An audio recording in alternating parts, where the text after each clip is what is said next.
কিরে মেঘা, রাজীব রে তুই আসতে বলছিলি?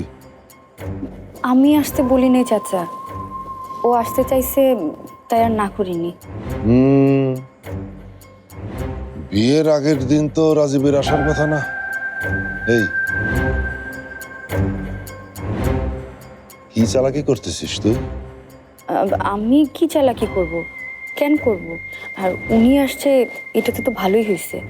ভালো হয়েছে না? দেখি তোর ফোন দে। ফোন কেন চাচা? ফোন চাইছি না আমি। আমার সাথে চালাকি করিস না মেঘা, খবরদার।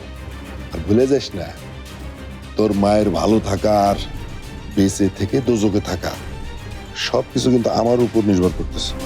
Getting ready with the new close up আমাকে দেয় 18 ঘন্টার সতেজ নিঃশ্বাস। আমি খুশি মনে রাজীবকে বিয়ে করতেছি চাচা, নিজের ভাগ্যকে মেনে নিছি। আমাকে কি একটু খুশিও থাকতে দিবেন না? আমার বাবা নাই, এতে আমার মাও থাকবে না। আমি কিভাবে নিজেকে ভালো রাখবো?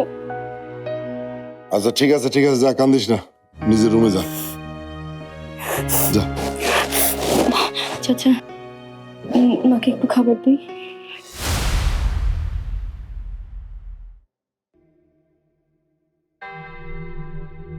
কিছু একটা বুদ্ধি তো তুই পাকাইতিস রে মেঘা। একই বংশের রক্ত আমাদের দুইজনের শরীরে, দুইজনের মাথায় একই প্যাঁচ খেলে। তুই যতই জয় করিস কিছুই করতে পারবি না, যত চেষ্টা করিস না কেন।